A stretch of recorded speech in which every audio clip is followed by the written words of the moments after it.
Welcome boys and girls, Costin here with a discussion about Oxyotl in Total War Warhammer 3 Immortal Empires. And this specific campaign has an absolutely amazing amount of potential in the game if you're looking to enjoy, as much as one can, a Lizardmen campaign experience. But it's not just a Lizardmen campaign experience. Oxyotl is in effect Rambo. He spent a significant amount of time in the realms of chaos, and somehow he came out of that, and he only had a blowpipe. Really, he's kind of like the John Wick of Warhammer Fantasy, long before John Wick even existed, actually. Though, obviously, the Rambo references do clearly exist with this character. And the way he's handled in Warhammer 3 absolutely works brilliantly. I think the entire idea of his campaign, of him going around the world, dealing with trouble spots, is honestly a lot of things Teclis should have had in his campaign, but we got it for Oxyotl.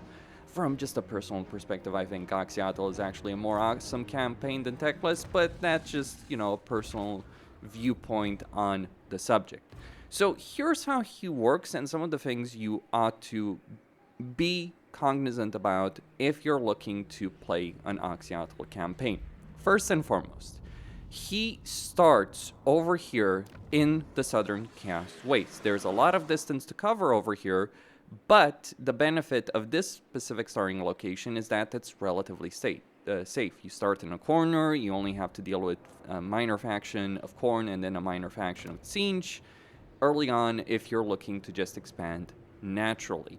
On top of that, you also start with a spawn pool of the Braves. So with Oxyotl's own army, his own situation, he starts with the Skink Oracle, and you can get a Skink Chief fairly quickly in the campaign. So you're running around with two heroes from very early on. Now, these are not the best heroes in the game, and Oxyotl himself, his combat capability can leave something to be desired. He's a ranged hero, though his range is not necessarily the best in the world. He does certainly have capability, and it should not be denied with that blowpipe that he has. But really, he wins out not so much in terms of what he personally can do in the campaign, in battle, but what kind of army he leads. And that army is honestly ridiculous. So he gets a minus 25% upkeep benefit for Skink and Chameleon Skink units, and an additional melee attack, melee defense, and leadership per experience unit, and as well as speed and missile damage per experience rank.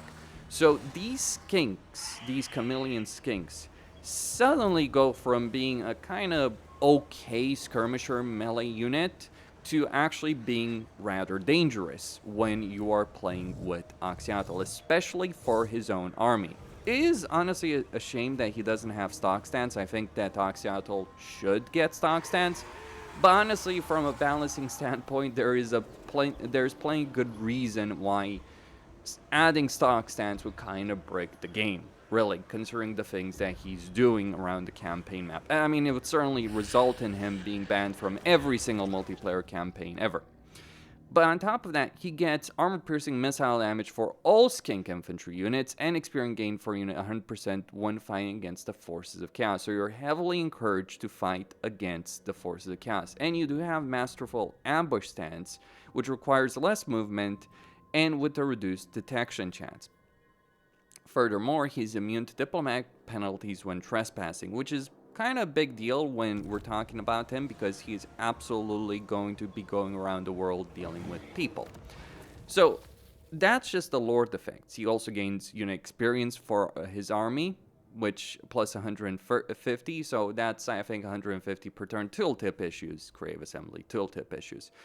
He's gaining a lot of benefits against chaos, stalk, and snipe from Chameleon Skinks, and greatly reduced chance of being detected while in ambush stance. This is why stock stance wouldn't quite work with him. He's already got a bunch of benefits for regular ambushing, or his regular ambushing is significantly improved. I would still prefer stock stance, but the way he works right now is certainly good enough. Then he gets a bunch of benefits for Troglodyte, Coatls, and Skink Oracle units, which, not to be dismissed, casualty replenishment when in foreign territory, missile damage when in foreign territory, global recruitment capacity, and melee attack in foreign territory, as well as 50% ammunition for skink infantry, and vigor loss reduction minus 30% for all skink and chameleon skink infantry units, as well as perfect vigor. And then you, of course, have the golden blowpipe, which is not necessarily too significant, but it's still something worth considering when you're talking about him. But it's really the skink army that makes Oxyotl shine as a legendary lord in combat. Not necessarily the best army to have in sieges, though that's the reason he does start with some feral Bastillodons, and that's the reason you also get Regiments Renown and a whole bunch of Blessed Spawnings to help you with that. Say what you will about sieges, they become far less of a problem once you start getting Blessed Stegodons and Blessed Bastillodons in his own force. Not that you necessarily will be dealing with a lot of sieges in an Oxyotl campaign, because that's not really the core mechanic that he's dealing with either in a campaign. Further, he has every single climate in the game available for him, and he can create Blessed Sanctums all around the entire campaign map, provided he has vision on a location. So you can build a Blessed Sanctum, and that Blessed Sanctum can do a whole bunch of different things.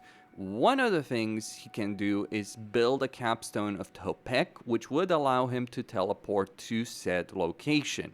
You can only have one. You start with one in your initial settlement. You can also gain vision and spawning sequence for these Grand Sanctums.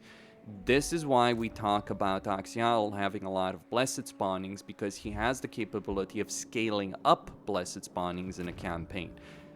Of course, it's not strictly the most ideal mechanic in the world I could imagine with regards to Blessed Spawnings, but it does work. And that is phenomenal in terms of a campaign mechanic that you do have.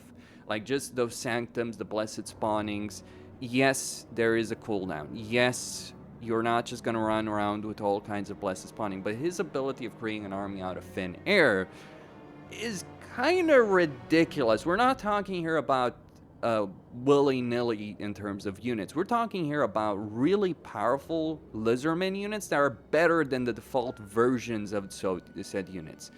I understand that Creative Assembly's idea was they didn't want people to just use Blessed Spawning units, but you kind of can as Oxyotl, or at least you can get to that point later on in the campaign. And due to the mechanic dynamic, you're in a situation where that heavily favors you. So the core campaign mechanic, beyond the benefits, the Lord Scale line, the faction design, just Lizardmen in general, is also the visions of the old ones. This is where he really is like Rambo. He goes around, or John Wick, really, or the unholy union of John Wick and Rambo. Take your pick on the subject. Basically, he has these missions, and they're generally aimed at all kinds of foes of the Lizardmen, not just Chaos, though you benefit most from fighting Chaos. So, for instance, you can get some missions that give you benefits in terms of like Blessed Spawnings, like just increasing the number of units or replenishing the units that you spent. There's downsides if you don't do them, and people have compared them to like XCOM missions. But in general, what the game is trying to do is it's trying to get you to go out there and do things. Go out there in the world and explore the world. So for instance, you have this mission right here. This would give me some Blessed Temple Guard. It would give me a ton of money and small diplomatic bonus with Lizardmen. But the downside would be a net loss of my treasury of 7,500. So obviously, I have every reason and every incentive in the world to go do this mission. In fact, I am going to get some Blessed Saurus Spears, like at least some of them. Obviously, I couldn't get all of them. Like, I could only get one of them. But then we go over here, and yeah, Beastman Auto-Resolve is Beastman Auto-Resolve. Make of that what you will. And yeah, I don't really care much about the blowpipe because, to be honest with you, most of the time, like, with Oxyotl, most of the time when you're encountering enemies, you're just going to kind of destroy them. Or if you're dealing with a siege situation, you're just going to end up in a state of affairs where you're going to go after a target that's in a settlement that's already fortified. And so when you show up there, and there's going to be an army outside with a settlement, and surprise, surprise, you can.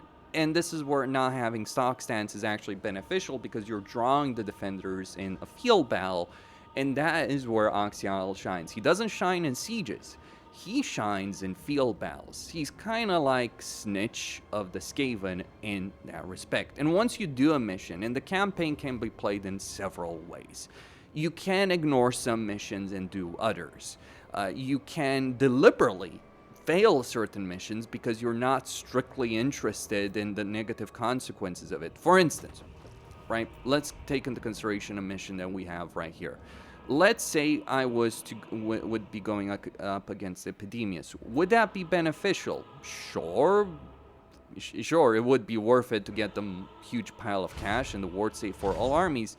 But consider this: what if I just don't have the time, willingness, or ability to do so? What if I don't want to go an entire campaign and just deal with mission after mission after mission? Well, you kind of don't have to. That's the thing. Like, you might lose some things for a couple of turns, but what you gain sometimes by not doing something is just far greater. So dealing with Epidemius sounds great, but that would just mean Malice Darkblade or the Demon Prince would end up dominating and becoming a bigger threat. So it's always that balancing act that you have to keep in mind as Oxyotl. Or you could show up in a region, blow everyone out of the water, put a capstone of Topek, do other missions, and then return back there if you want to. That is the kind of dynamic that we're talking about in an Oxyotl campaign. That kind of balancing act that you constantly have to keep in mind of. So, as an example, I would not care over here to defeat Gorst in battle, or at least one of his armies. What's the benefit in him? Yes, there are obviously spawning sequences and ammunition, right? So there's a bunch of benefits if I do it. But the downside of not doing it is not really that big of a deal. I mean, it is an easy army. Sometimes some of these armies are pathetically easy to deal with, though it depends on their positioning, because over here there would be 2 armies to deal with. And you can teleport to a target, and you should be mindful of this. But just because you can teleport to a target does not mean you can teleport back on the same turn. So you gotta be a bit mindful of the consequences of what teleportation will do in your campaign. And that's one of the key aspects when we're talking about Oxyotl. It's always being mindful, always being on guard, picking your battles, knowing what strategies to use in battles, and all that. It's not really the gameplay for everyone necessarily, but I think for what it does deliver is a phenomenal campaign experience that I would strongly recommend for a lot of people to check out. Or we could spend the entire campaign just beating up Kairos in the Southern Cast Wastes if you want to, or God forbid, go into Lustria. Does anyone really want to go into Lustria? I mean, that's one of the key benefits of this campaign, if I'm being quite honest about it, is that you don't actually have to engage with the Lustria mess that Warhammer 3 presents, and that is a great thing to really have available in a campaign, that you can ignore every bit here. I mean, maybe not all of it. Maybe you have a mission, but you can go in, go out, do your job. It's kind of hilarious. I mentioned him being Rambo, but it's kind of like Rambo escaped from the jungle. And he's not going back there. He doesn't want to go back there. That's all I had to say. Costin signing out. Don't forget to subscribe, like, and enable notifications. And I'll see you boys and girls on the next one. If you have any suggestions for future content, I'd be very happy to take those. I'll see you on the next one.